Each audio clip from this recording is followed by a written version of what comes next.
Hi, before starting this video, I have to tell you something that I just found out from the Fuji rep here in Switzerland, and that is that the serial number here, you have the first number right here. It indicates the year of production. For example, here it says 1, which means 2021, and here it says 2, which means 2012. You're welcome.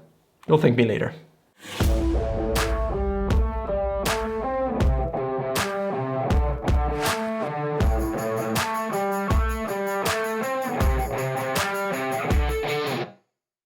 Alright, Fujinon f1.4 finally came out and was released, and this is a big relief for many reasons on many levels. The most obvious one being the fact that you gain one stop of light of aperture, so you go to f1.4 versus f2 maximum aperture. That is great when you like to do low light or when you want to have a little bit more depth of field, a greater bokeh. You can actually do that with the new version, but those are not the only improvements. There's a lot of improvements which I'm going to tell you right now. Okay, so let's start with the weight and size. So we're talking 370 grams for the new version versus 160 grams for the older version. That is something to consider. If you want to travel lightweight, I would definitely go for the F2 version because it's a third of the weight.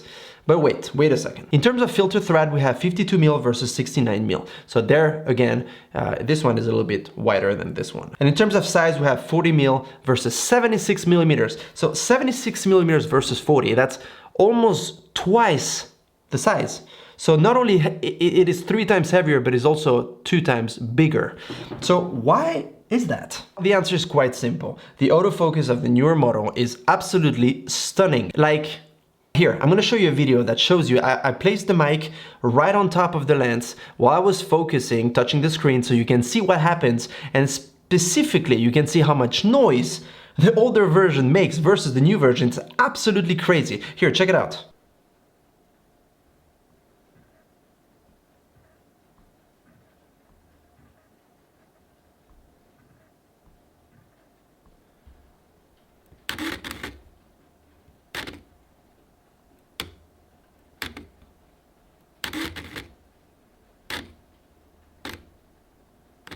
This new version has an internal focusing design that has linear autofocus motor, and this is the first time it happens on a Fujifilm wide-angle lens. It has a little focus breathing as well, and it is very well controlled. So this new lens, in terms of focusing, be it for speed, be it for noise, be it for precision, this is just mwah, versus this one that was literally, it feels like, I don't know, you cannot use this once you've tried this. The new version has, like we found on all the GFX lenses, the aperture lock, so you can put it on auto mode by pressing a little button and change the aperture.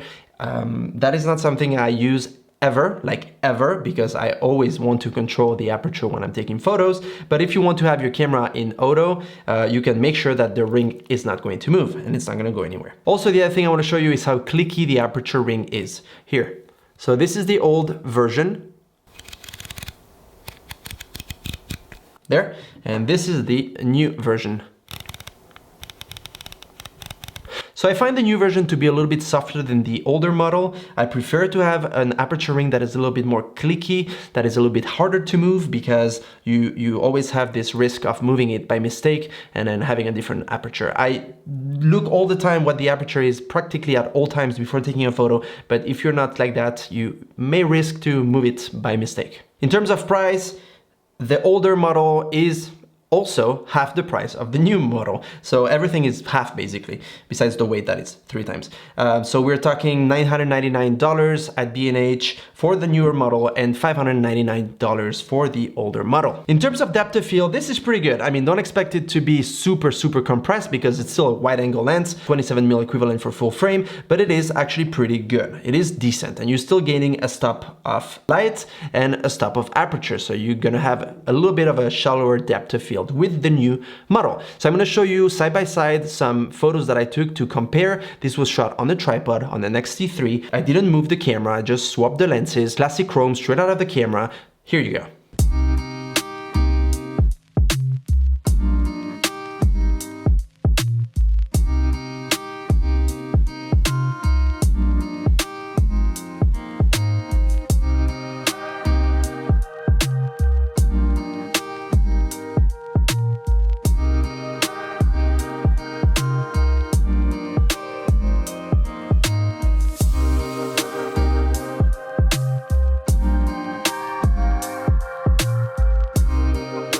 In terms of build quality, it is great, it is amazing, it is made of metal all around like the previous model. I've never seen a Fuji lens breaking on me ever, and I use them pretty roughly sometimes, so you're not gonna have any problems anytime soon. That's guaranteed. In terms of sharpness, I find this lens to be sharp even in the corners, even when wide open. That is cool because it's still quite a wide angle lens, and you get good images even when it's wide open. So it's great when you have, for example, low light situations and you want to open it a little bit more, or you want to go wide open. You're not gonna have too much trouble with the corners being too soft and being not sharp enough. So yeah, I think they did a great job. Fuji, good job. It is still not stabilized, so yeah.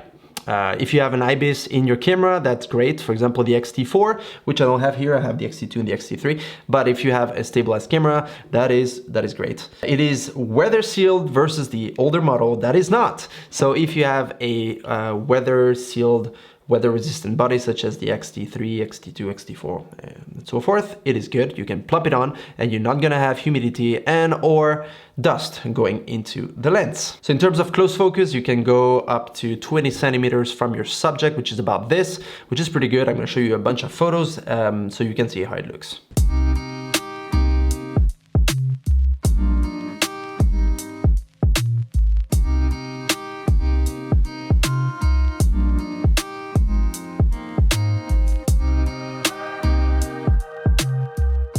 So now that the specs are out of the way, we can talk real life usage. I've had this on my X-T3 for a while, and I've been using it. And I have to say, I enjoy it way more than the original version for many reasons. Sure, the fact that it's so much bigger, so much bulkier and heavier, even though it's still small for such a wide lens, it does make a little difference. I mean, having a pancake lens or having a bigger lens is obviously, it's a difference, but it's not that much of a difference. For what you're getting, for the fact that it is so silent, so quick for focusing, that it gets amazing shots, that they're sharp, you practically never miss a shot, and I think it's a good compromise. Honestly, if you have to choose between the two, I think it's a no-brainer. Go for the newer one. Sure, it is a budget. You're gonna still pay $400 more than the original one, but I think those $400 are well spent for all the improvements of the newer version. I mean, this is now a modern lineup lens. So I think it did improve everything there was to improve on the original one, and I advise you guys to get it. I did take some photos of, like always, my kids around the house, a little bit outdoor. I did some tests to see how it performs, and overall I've been very happy. The fact that it is so wide, you can really include many elements, you can really tell a story with it. It is a little bit wider than the 23mm, which is one of my favorite lenses, and I think it's good to have a little more in the frame, to be able to include more elements and to give it that extra something that tells the story. Alright, that's my take on this Fujinon 18mm f1.4. Let me know what you guys think about this lens. Did I cover everything? If not, write it down in the comment section below. And like always, keep shooting, keep smiling, keep having fun, and I see you in my next video. Bye!